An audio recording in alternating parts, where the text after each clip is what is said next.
Good evening. 30 days, that's how long I decided to step away from pleasure, or at least the kind of pleasure that had started to own me. No phone, no social media, no streaming, no sugar, no quick dopamine hits. It sounded simple at first, almost noble. But within the first 24 hours, I discovered how deeply wired I had become to seek relief, to reach for something that would make me feel just a little bit better. And that's the paradox, isn't it? We live in a world designed to make us feel good all the time. Yet so many of us are anxious, distracted, and numb. The human brain has a remarkable balancing system. Pleasure on one side, pain on the other.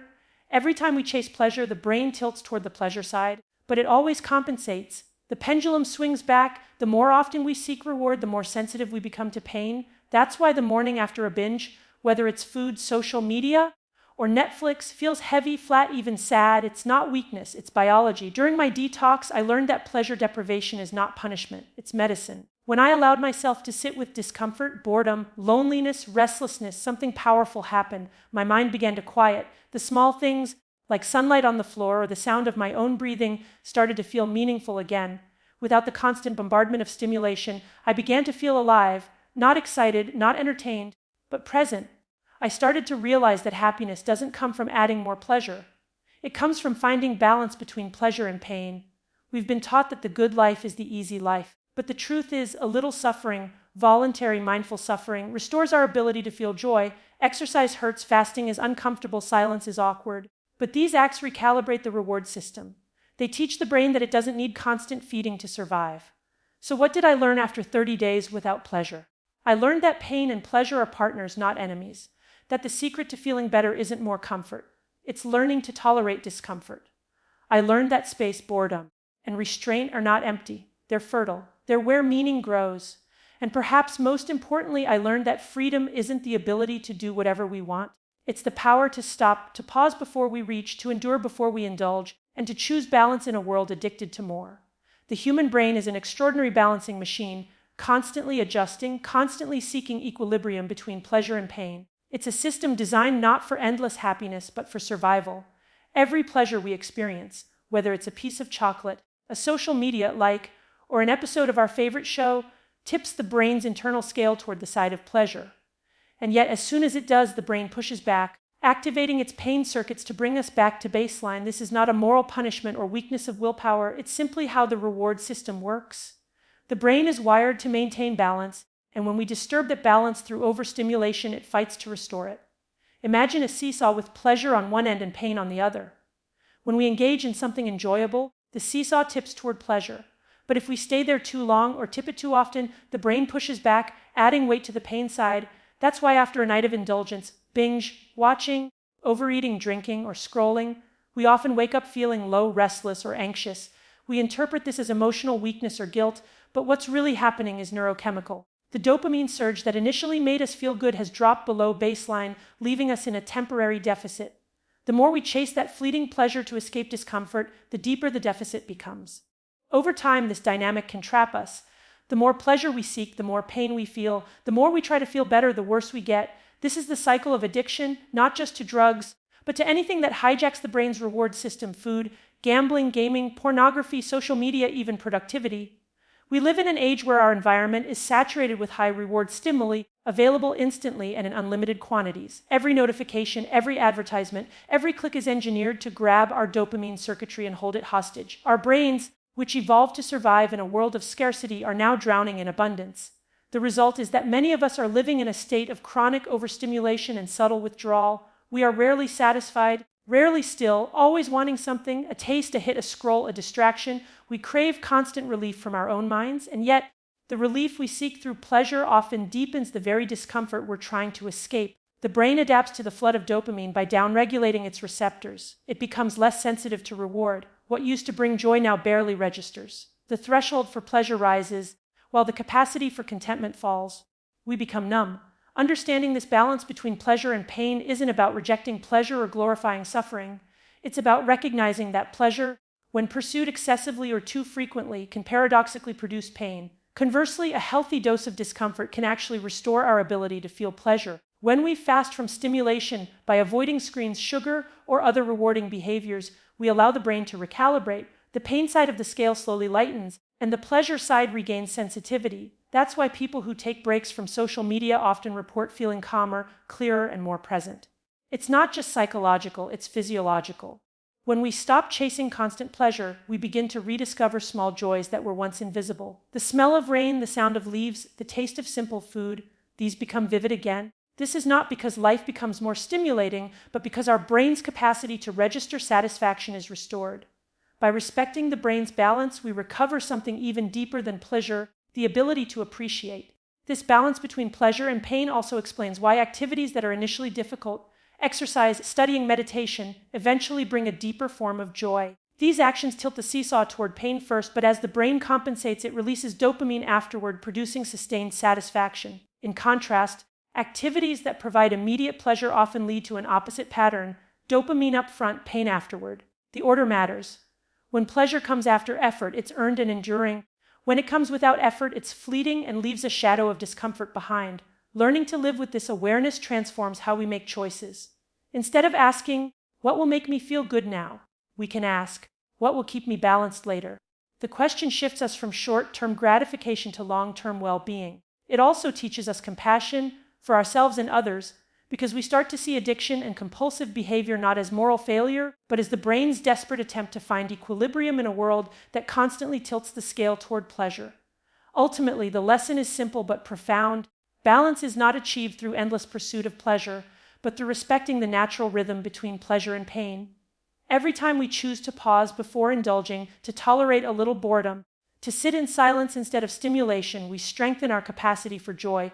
We teach the brain that peace is possible without constant input. We remember that happiness is not found in chasing highs, but in allowing the pendulum to rest in the middle, steady, quiet, and free. We live in a time when almost everything around us is designed to make us feel good instantly. With a tap, a swipe, or a click, we can satisfy nearly every craving for food, entertainment, connection, or distraction. It's a world built to remove friction to deliver pleasure at the speed of thought. Yet paradoxically, the more we surround ourselves with comfort, the less satisfied we become. Beneath the convenience and stimulation lies a quiet truth. The constant pursuit of pleasure often leaves us feeling empty, restless, and disconnected. This contradiction isn't a moral failing, it's a neurological one. Our brains evolved to seek pleasure and avoid pain as a survival mechanism. In an environment of scarcity, this system helped us find food, shelter, and connection. But that same system struggles to adapt to a world where abundance is everywhere. The reward pathways in the brain, primarily governed by dopamine, are meant to activate when something beneficial or novel happens. However, when these circuits are triggered too often, they begin to malfunction. The brain starts to expect constant stimulation, and its baseline for satisfaction shifts upward. What once felt rewarding now barely registers. This is the essence of the pleasure paradox. The more we seek pleasure, the less pleasure we actually feel. Every act of indulgence brings a brief burst of dopamine, the chemical of wanting, motivation, and reward, but soon after, the brain compensates by reducing its sensitivity to it. That compensation creates a subtle sense of emptiness, which we interpret as a need for more pleasure. So we scroll longer, eat more, binge another episode, or buy something new. For a few moments, we feel better. Then, inevitably, we don't.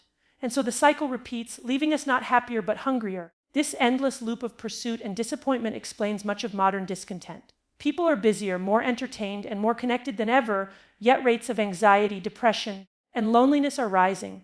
We have built lives filled with stimulation but starved of meaning. When pleasure becomes the goal, it loses its power to satisfy. What once was a natural reward becomes a numbing agent, a way to escape rather than engage with life. Over time, this leads to a kind of emotional blunting, where even joy feels distant, and the ordinary moments of life no longer move us. The tragedy is that our culture not only allows this pattern, but celebrates it. We are told to treat ourselves, to do what feels good, to follow our desires. Pleasure is marketed as self-care, and indulgence is disguised as empowerment. But real self-care is not about feeding every craving, it's about understanding which cravings serve us and which enslave us. When we confuse pleasure with happiness, we chase the wrong things, and each chase leaves us further from what we truly seek. If we look closely, pleasure without balance tends to diminish our capacity for gratitude. When everything is available instantly, we lose the anticipation that once made reward meaningful. Think about the excitement of waiting for a letter, a meal, or a person you love. Those moments of longing used to give depth to our experience. Now the wait is gone, and with it, a vital piece of joy. Pleasure stripped of effort and time becomes shallow. It's consumed rather than experienced. Reversing this trend requires a conscious act of restraint, not to reject pleasure, but to reclaim it. The brain's reward system can heal, but it needs space to do so. Taking small breaks from stimulation, even just moments of silence, solitude, or stillness, helps the brain reset its baseline. When we stop constantly feeding it with novelty, it begins to rediscover satisfaction in simplicity. The coffee tastes better, the conversation feels deeper, the walk outside becomes enough. The joy returns not because the world has changed, but because our perception has. This isn't easy. The modern environment is designed to keep us hooked. Every app, advertisement, and algorithm is built to keep the dopamine loop alive, to keep us craving, clicking, and consuming. Breaking free requires awareness and courage. It means noticing when we reach for pleasure out of habit rather than need. It means learning to sit with discomfort instead of escaping it. It means choosing to feel even when feeling isn't pleasant. What emerges from this process is not deprivation but liberation. When we stop expecting life to entertain us, we begin to participate in it. The quiet moments, once unbearable, become restorative. The absence of stimulation becomes fertile ground for thought, creativity, and connection. We rediscover that joy doesn't come from intensity, but from presence. We start to feel again, not the sharp rush of pleasure, but the deep pulse of being alive. The pursuit of constant pleasure creates its own misery because it tricks the brain into thinking satisfaction is something we can accumulate. But pleasure, like breath, is meant to come and go. It's transient by nature. When we cling to it, we suffer. When we let it flow through us, when we stop chasing and start noticing, we find a steadier form of happiness, one rooted not in excitement but in balance. True fulfillment isn't about how much pleasure we can experience. It's about how much meaning we can create in its absence. In the space between desire and restraint, we find clarity. In the willingness to feel both joy and pain, we find freedom. And in learning to live with less, we discover that the richest pleasures are the simplest ones, the ones we were too distracted to notice all along. When we hear the word discomfort, most of us instinctively recoil. We associate it with pain, loss, boredom, or failure, experiences we've been taught to avoid. Modern life reinforces this reflex at every turn. At the first sign of unease, we reach for something to soothe ourselves: a phone, a snack, a drink, a distraction. Our culture worships comfort, treating it as the ultimate sign of success and well-being. Yet the more we eliminate discomfort from our lives, the more fragile and restless we become. What we forget is that discomfort, far from being our enemy, is one of nature's most profound forms of healing. When the brain is flooded with constant pleasure and stimulation, it loses balance. Dopamine, the neurotransmitter that signals reward and motivation, becomes desensitized. Activities that once brought satisfaction no longer do, and we find ourselves craving more intense or frequent rewards just to feel normal. This is why people who scroll endlessly or snack compulsively often feel anxious or numb when they stop. It's not just habit, it's a physiological response. The brain has adapted to expect continuous dopamine spikes, and without them it feels deprived.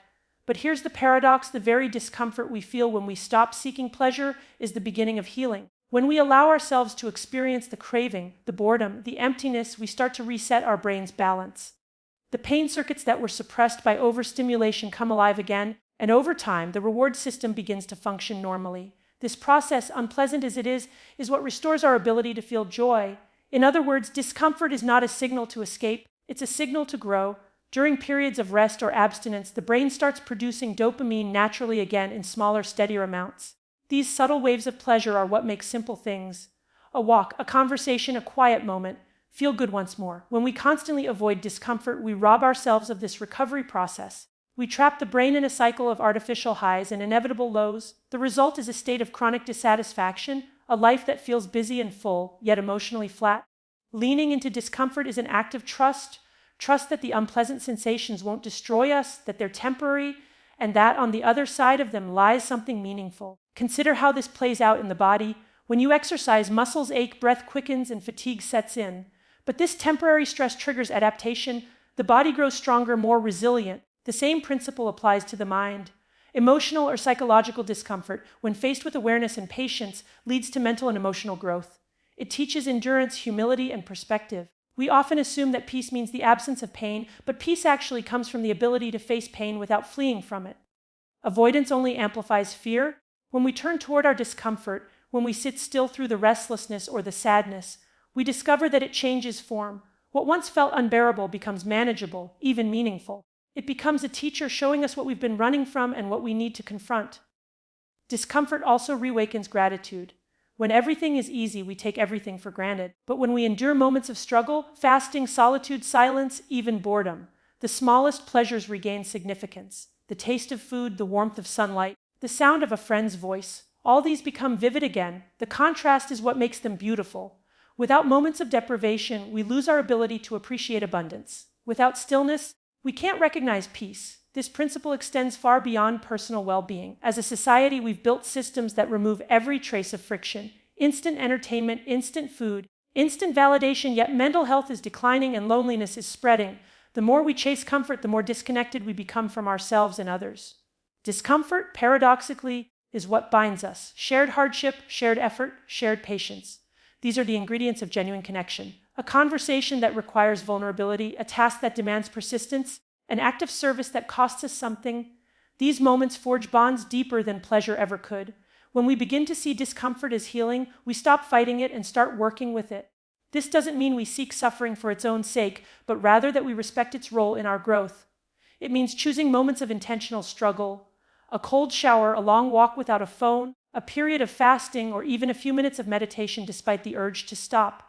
These practices aren't punishments, they are medicine. Each small act of restraint strengthens the brain's ability to regulate itself, to tolerate stress, and to find balance without constant reward. Over time, this relationship with discomfort transforms how we live. Instead of fearing challenges, we begin to see them as opportunities to reset. Instead of numbing pain, we learn to feel it fully and let it pass. Instead of chasing constant excitement, we discover satisfaction in stillness. Life becomes richer not because it's easier, but because we are more present within it.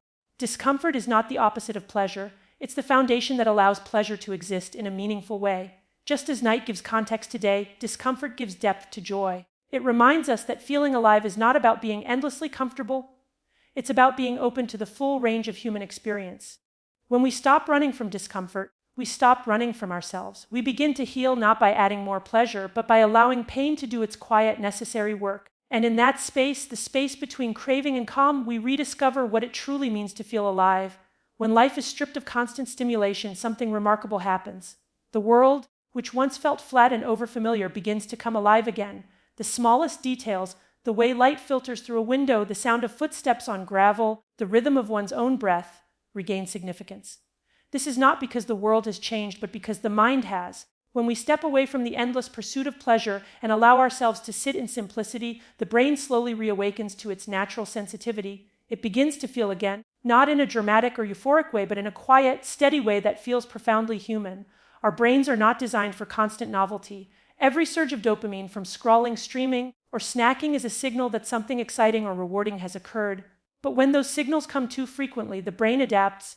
It dulls its response, lowering its sensitivity to reward. What once felt delightful becomes routine, and what was once routine becomes boring. This is why the modern person, surrounded by abundance, so often feels dull inside. When stimulation is everywhere, nothing feels stimulating anymore. We have traded depth for intensity, and in doing so, we've lost touch with the subtle pleasures that make life meaningful. When we reduce stimulation, when we turn off the noise, put away the devices, and allow stillness to return, the first thing we feel is discomfort. Boredom creeps in. Restlessness follows. The mind, so accustomed to constant distraction, panics in the silence. But if we stay with it, if we resist the urge to fill the void, a shift occurs. The brain begins to recalibrate. It starts to register smaller rewards, to find meaning in simplicity. The taste of water after thirst, the quiet after noise, the gentle warmth of sunlight. These begin to feel rich again. This is the process of restoration. It is the return of sensitivity, the reawakening of appreciation. Simplicity restores sensation by allowing the nervous system to reset. Our sensory pathways, dulled by overstimulation, regain their sharpness. We start to notice textures, smells, and emotions that we previously ignored. The mind slows down enough to perceive what was always there but hidden beneath the static of constant input. This isn't merely a psychological shift, it's a biological one. When dopamine levels stabilize, the brain's reward threshold lowers, and even mild stimuli become satisfying again. What once seemed ordinary becomes extraordinary. In this quieter state, life's pace changes. We stop rushing from one thing to another, chasing the next burst of excitement, and instead begin to inhabit the present moment.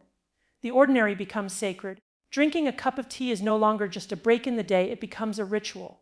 Walking down the street is no longer an errand, it's an experience. The simplicity of these moments doesn't diminish their value, it enhances it. Because when we are fully present, even the simplest act can feel complete. There is also a kind of humility that arises from simplicity. When we're not constantly bombarded with noise and novelty, we're reminded of how little we actually need to feel content. The modern world teaches us to equate happiness with accumulation, more experiences, more possessions, more stimulation. But when we pause and strip away the excess, we find that satisfaction doesn't come from more, it comes from less. A simpler life doesn't just calm the mind, it clarifies what truly matters. Relationships, nature, purpose, stillness, these begin to stand out as the real sources of fulfillment. Simplicity also deepens connection. When we are less distracted, we listen better, we notice more, and we engage more fully. A conversation without a phone in hand feels different. It has weight, texture, and presence. We hear not only words but tone, pauses, emotion. We begin to see others as they are, not as projections filtered through distraction. In a world of constant noise, giving someone your full attention becomes an act of love. Over time, embracing simplicity reshapes our identity. We stop defining ourselves by what we consume and start defining ourselves by what we notice, what we create, and how we show up. We realize that true pleasure doesn't need to be loud or dramatic. It lives in moments of awareness, the feeling of wind against skin, laughter shared in quiet company, the calm that follows effort. These experiences may seem small, but they are the building blocks of real joy. This return to simplicity isn't about deprivation, it's about depth. It's not a rejection of modern life, but a recalibration within it. It's learning to use technology and comfort without being used by them. It's rediscovering the ability to sit in silence without anxiety, to eat without distraction, to walk without destination. These acts remind us that being alive is not about constant stimulation, it's about conscious presence. As the brain adjusts to this quieter rhythm, we rediscover gratitude. We start to see beauty where we once saw nothing. The sunset we ignored becomes breathtaking again. The quiet moments we rush through begin to feel like gifts. We stop needing everything to be new or exciting because contentment no longer depends on novelty, it depends on awareness. Simplicity restores sensation by teaching us how to feel again. It doesn't make life smaller, it makes it larger, richer, and more intimate. When we stop flooding our senses, we give them back their power. When we stop chasing the extraordinary, we rediscover the extraordinary within the ordinary. And when we learn to live with less stimulation, we begin, at last, to experience more life. Pain and effort are not the enemies we imagine them to be. In a world that glorifies comfort and ease, it's easy to forget that growth, resilience, and meaning often emerge from discomfort. When we voluntarily engage in difficult experiences, whether it's physical exertion, emotional vulnerability, fasting, or silence, we trigger ancient mechanisms in the brain and body that strengthen us. What feels like suffering in the moment becomes the very process through which we heal, adapt, and rediscover balance. And voluntary suffering in this sense is not punishment, it is medicine. The human brain is wired to reward effort. When we challenge ourselves, whether through exercise, learning, or discipline, the brain releases dopamine, not only when we succeed, but throughout the struggle itself. This is why hard-earned achievements feel more satisfying than effortless pleasures. The anticipation, the effort, the failure, and persistence, these elements activate the reward system in a sustainable way. In contrast, instant gratification floods the brain with dopamine too quickly. The pleasure is intense but short-lived, followed by a crash. Over time, this cycle leaves us dependent, always searching for another quick hit of satisfaction. Effort, on the other hand, creates a slower, steadier dopamine rhythm, one that builds resilience instead of dependence. This balance between pleasure and effort explains why activities like exercise, meditation, and creative work are so powerful. They often begin with discomfort, muscles ache, focus wavers, boredom sets in. Yet if we push through, we emerge with a sense of clarity and reward that passive pleasures can never provide. The brain, after being exposed to temporary pain, compensates by releasing endorphins and dopamine, producing a calm, enduring satisfaction. Pain transforms into pleasure, not the shallow kind that fades, but the deep kind that endures. This principle is ancient, woven into the wisdom of many cultures. From fasting and prayer to endurance rituals and meditation, human beings have always understood that controlled suffering can purify and strengthen the mind.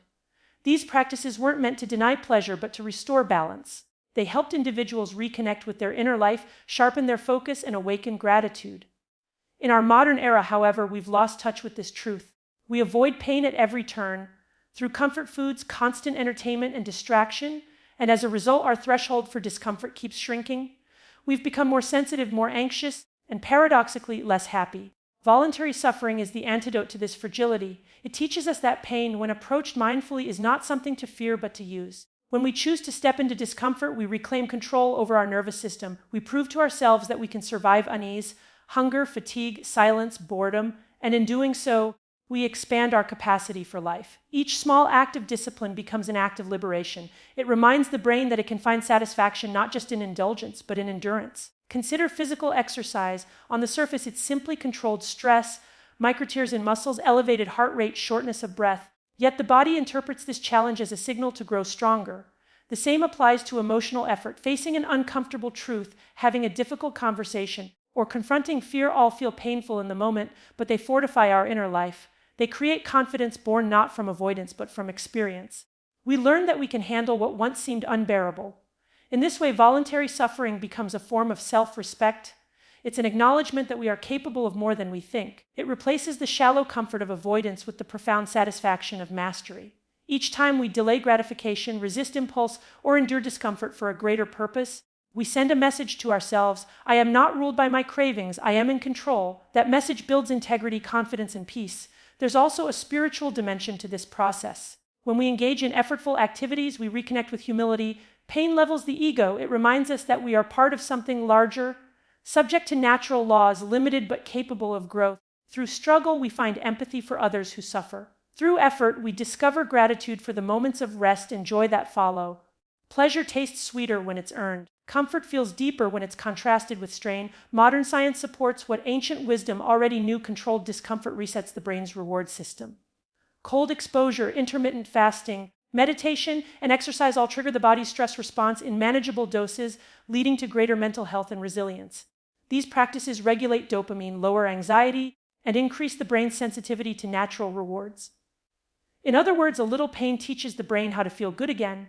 What's remarkable is how quickly this transformation can occur. Just a few days of intentional restraint, reducing screen time, fasting from sugar, limiting entertainment, can sharpen focus and restore mood. Within weeks, people often report that simple pleasures, once dulled, begin to feel vibrant again. The act of enduring discomfort resets perception, teaching the mind that joy doesn't come from excess but from balance. And voluntary suffering doesn't make life bleak, it makes it vivid. It replaces numbness with awareness, apathy with gratitude. It turns life from a sequence of distractions into a series of meaningful choices. In learning to embrace discomfort, we rediscover our strength and our capacity for happiness. Pain, when faced with purpose, transforms into vitality. And in a world drowning in comfort, a little self-chosen struggle might just be the most compassionate thing we can give ourselves. Freedom is often misunderstood.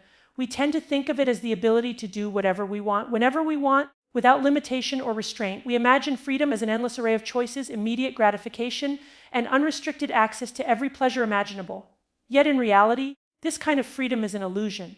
True freedom is not found in indulgence or the absence of obstacles. It is found in the power to pause, to choose, and to endure.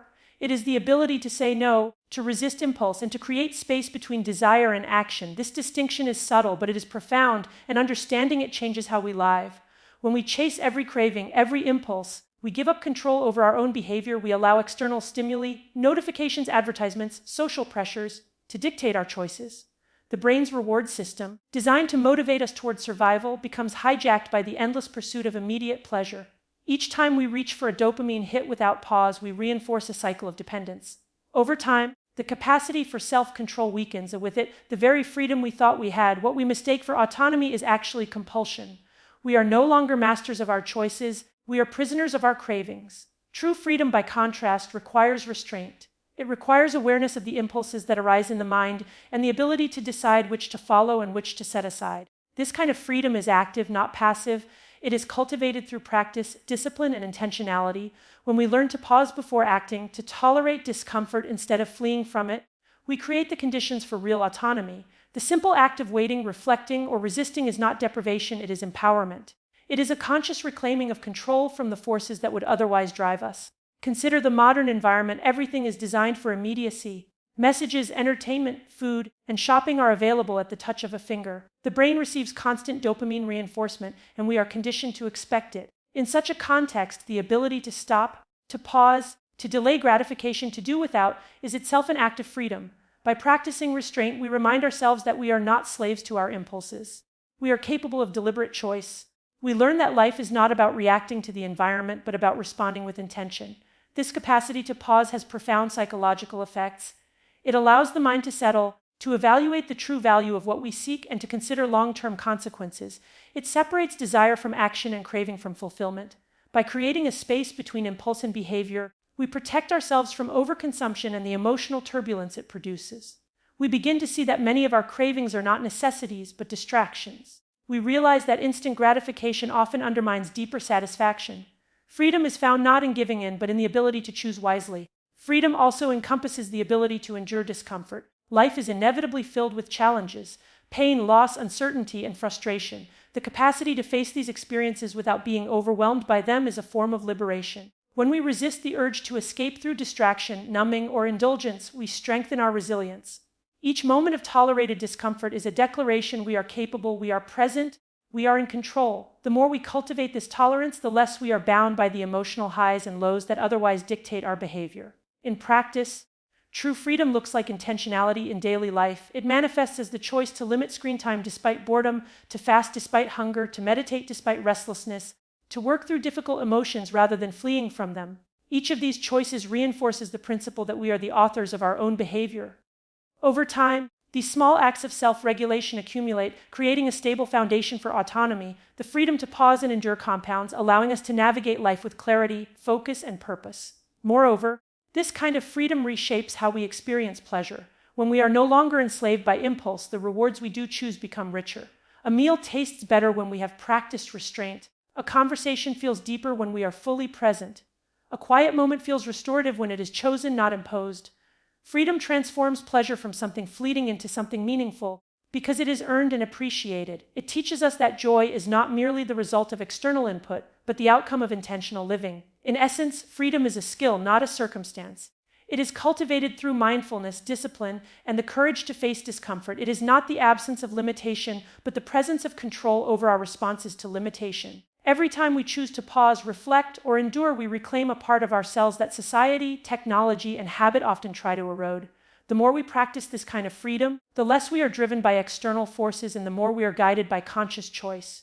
Ultimately, true freedom is liberation from the tyranny of craving. It is the ability to live in accordance with intention rather than impulse, to experience life fully without being swept away by it. It is the power to stop, to wait, to reflect, and to endure. In a world overflowing with stimulation and distraction, cultivating this freedom is the most profound act of self-respect. It is the foundation for resilience, for happiness, and for a life that is truly our own.